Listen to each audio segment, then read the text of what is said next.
Welcome back to Story Mode. On this episode, we're looking at video game piracy.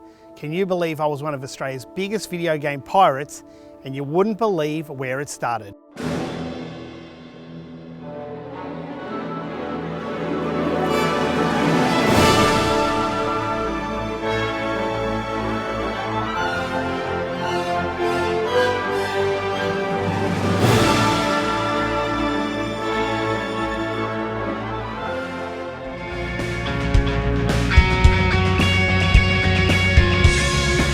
That's the sound of 1987, U2's With or Without You. And there were many great artists reaching their prime. Guns N' Roses, Bon Jovi, everyone was walking like an Egyptian with the Bangles, the two Australian greats In Excess and Midnight Oil, and George Michael's solo career got better and better. So it's the start of 1987. I had my Sega Master System, my Commodore 64, and my Atari 2600 was basically collecting dust. And in early 1987, I learned about piracy and copying video games. And I'm not just talking about tape to tape, that was old school. I'm talking about copying video games disc to disc, cracking original games, getting into the code, and basically spreading the games around. And can you believe it was learnt at this very church?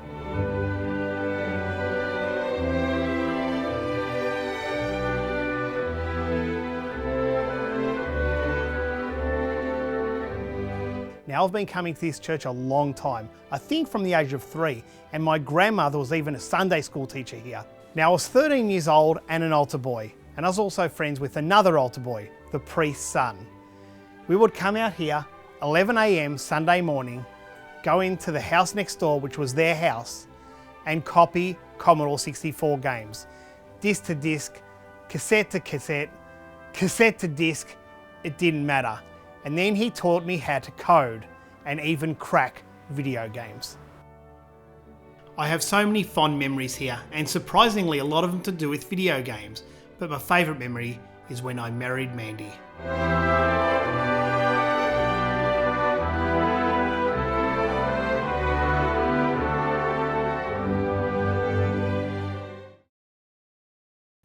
We're finally getting onto something with a bit more grit, and that grit is piracy. It's frowned upon in certain communities, and for good reason. We are technically stealing someone's creation and allowing it to be either sold or given out for free. I'm going to talk about my experiences. Now, my first experience with piracy was this game, Pitfall 2 on the Commodore 64. And as you can see, Commodore 64 games, if you may not know, are on cassette tape, audio cassette tape. And do you know how easy these are to copy? Extremely easy. All you need is either 2 cassette players, one to play, one to record, or what my uncle had was a double cassette deck, which was one device with 2 cassettes, and they called it dubbing. And you could do high-speed dubbing. So it played and recorded at the same time. I think it was like double or triple the speed. It could have even been more. And I would literally go to a department store, buy the game Pitfall 2, which would have been about $20, $25, bring it home, dub the game, put it back in the case, take it back for a full refund saying, already bought it. Well, as you can imagine, that excuse is going to get a bit stale over time, so I had to come up with different excuses each time. And it started looking a bit sus when a 13-year-old boy would go in a department store, buy games, and then bring them all back and have to go to different stores. But guess what? I wasn't the only one doing it. Piracy was huge in Australia. It was huge in Europe, England, all those places. I'm not sure about America. I don't think it was that big, mainly because the Commodore 64 wasn't popular there. Spectrum, those computers that you could copy on, that used audio cassette. Then I finally bought a floppy disk drive, and wow, did that change life. You wouldn't have to rewind cassettes or have errors, because sometimes the tape would either get stretched or worn out over time. Discs were definitely more robust. But obviously the main thing about the disk drive, it was lightning fast. Yes, the speed of the disk drive was amazing, but the problem was you couldn't actually copy games. You could buy blank discs, but the developers worked out to put a code in the program which wouldn't allow us pirates to just copy games. But then come along this, the freeze machine. This is a cartridge you put in the back of a Commodore 64 that allow you to copy almost anything. And I mean almost, because developers started to wake up to this device too. The problem is it became harder and harder. So now you had to be a cracker. Being a cracker means you need to go into the main program itself and find their protection code and basically remove it. Sometimes it wasn't that simple. Sometimes if you remove the code, the game wouldn't work at all. So you'd have to modify the code. Now, as I said, I learnt off the priest's son, and believe me, he was one of the best computer programmers I met at the time. He was phenomenal, and he taught me all the tricks of the trade. Then I started to write my own programs that could crack games, and I realized I started to be in a community that was spreading copied games. And before you knew it, at the age of 14, I had over 1,500 floppy disks. That equates to 3,000 games, because you could actually store 2 games per disk, sometimes more. These discs here are the only thing I've got left of my pirating days. I had to keep these ones because that was the start of my piracy. If we flick through, you'll see Ghosts and Goblins Commando, Leadstorm, Black Tiger 1942. So that's a double-sided disc, and that tells me it's my Capcom disc, because I loved Capcom games. And I don't really use these anymore, I prefer to use the originals, but I have got these as a memory of how much of a pirate I was. So how much of a pirate was I? Well, put it this way, I was involved in all the clubs, all the cracking groups, everything. I can't name names, I can't name groups, just to protect the privacy of those people. I was huge. I was copying games left, right, and center. I would actually neglect my high school homework just to have people come to my house and copy games. At one stage, I think we had like 4 Commodore 64s going at once with 3 lots of floppy disk drives. Things were crazy.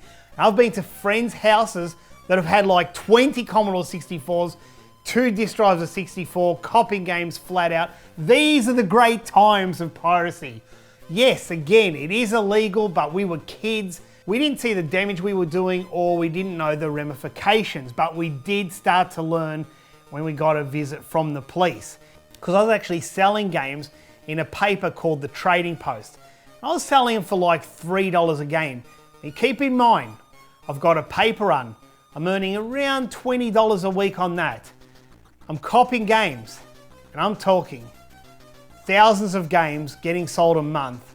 I was earning easy $300 to $400 a week. Yep, at 14 years old.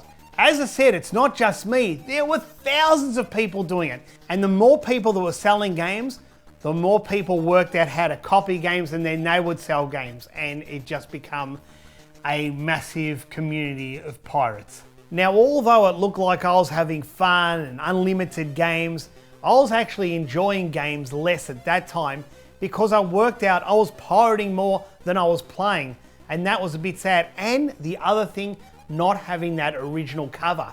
And I do believe that's why I'm the collector I am today, because I'm trying to make up for lost time. I want the originals of all these games, and because I'm used to having such a large amount of games, that's why I want the originals in my home now. Now, piracy did have a dark side, believe me. And that dark side is when you'd have a couple of friends and you'd go to a bigger pirate's house and they had the latest games from England or Germany or wherever the game was made, and you'd walk into that house and you'd see weapons on the table of, you know, knives and nunchucks, and you kind of get a bit scared, and the people are a bit aggressive, so you just want to get the game, pay for it, and get out of there. I think the biggest highlight for me was actually swapping games with friends at school. People had Commodore 64, you'd go to school and then go to their place after school, swap games. Oh, it was unbelievable. It was probably one of the best times in video games for me, only because the games were free and you're 14 years old and the world's your oyster. So piracy definitely took away the shine of the game for me. I'd get a new game, play it for 5 to 10 minutes, and just put on the next game, play that for 5 to 10 minutes, and not actually enjoy the experience of finishing the game. But something miraculous happened in 1987. Commodore brought out a new computer.